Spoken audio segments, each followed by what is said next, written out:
Hello again, everyone. Welcome to Washington Gun Law TV. I am Washington Gun Law President William Kirk. Thanks for joining us. Hey, a couple of weeks ago, I did this video right here, which was kind of like, hey, I know a lot of you want to abolish the ATF, but maybe a more restructured, more refined ATF could actually do us better.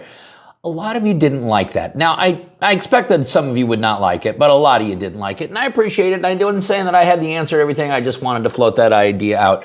I heard what you had to say.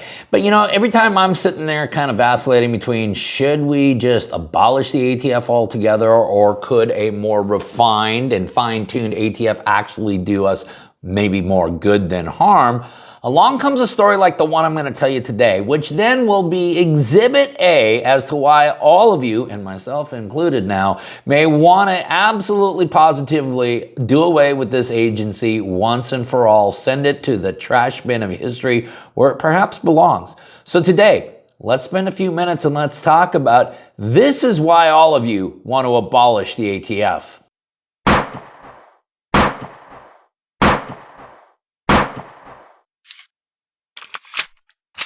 Okay, before we get going too far down the road we're going down, I want you to know that the inspiration for this story was a story authored by Mr. Lee Williams. Now, if you guys don't know who Lee Williams is, he is one of the most prolific Pro-2A writers out there.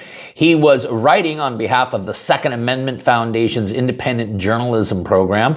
We're going to put links for all of them down below so that you can show all of them some love.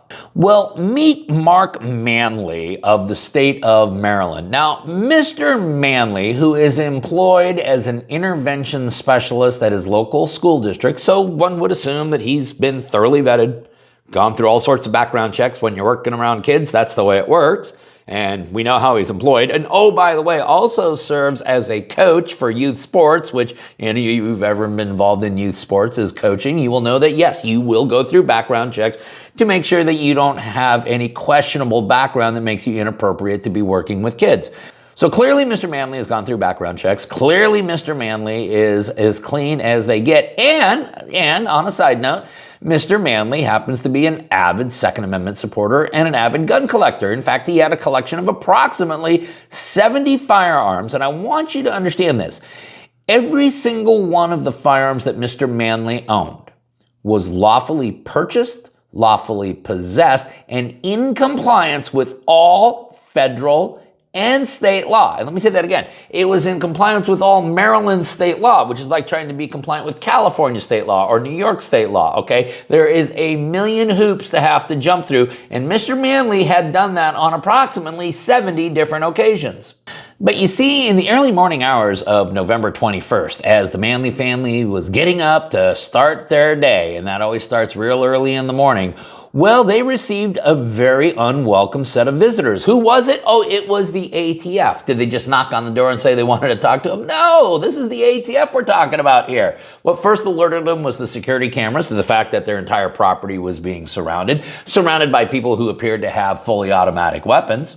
When Mr. Manley realized they were about to kick in his door, he immediately yelled to them that they were upstairs and they were there to cooperate. That didn't stop the ATF, of course, from busting in, holding everybody, including the young Manley children, at gunpoint. Yeah, they even used flashbangs, and at one point went down and pulled the youngest Manley son, who lived in the basement of the home, out of there, also at gunpoint. Okay, so now that they got the whole Manley family outside shivering to death in their pajamas in the early morning hours of November in Maryland, then they send the dogs in. And the dogs basically go through the Manning house and tear it apart. And yes, according to reports, they crap all over the place. The dogs literally defecated all over the Manley home. So at this point, we've had a door that's been kicked in, we've had windows that have been smashed out, we've had a flashbang go off in the house, we got the Bumpus's dogs now going through the place, tearing it apart, and at that point they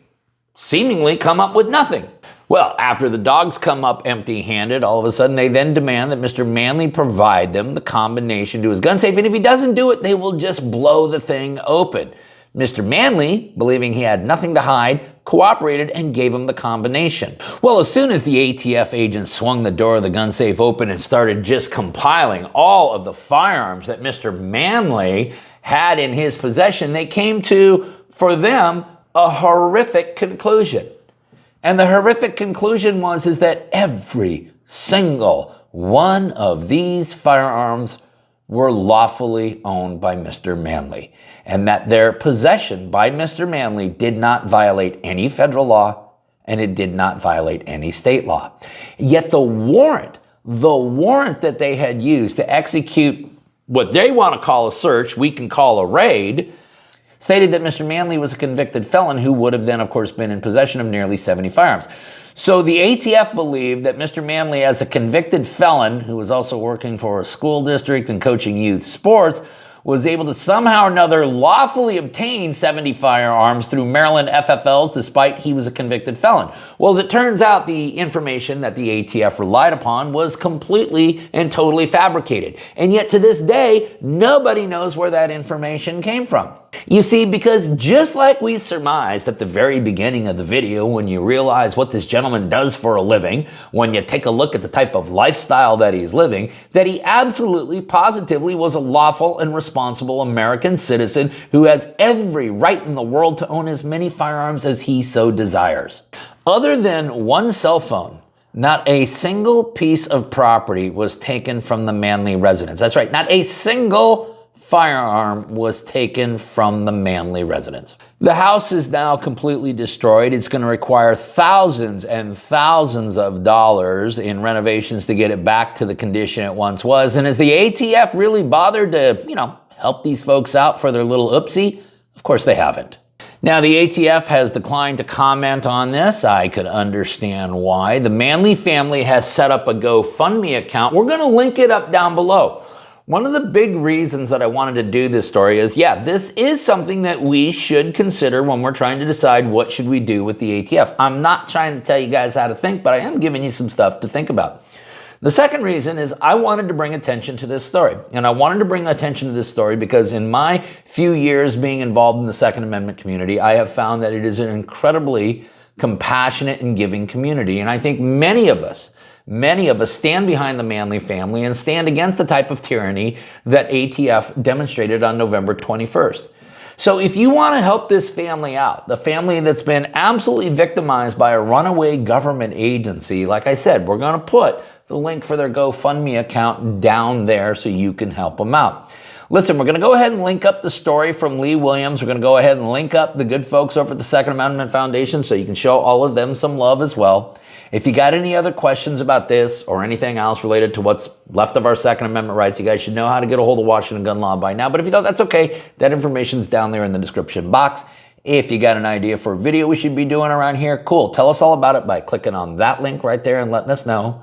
If you want to subscribe to our monthly newsletter, the ability to do all of that is just down there in the description box. And then finally, and most importantly, let's remember that part of being the lawful and responsible gun owner, like we talk about all the time here, is to know what the law is in every situation, how it applies to you in any instance that you may find yourself. Until next time, thanks for watching and stay safe.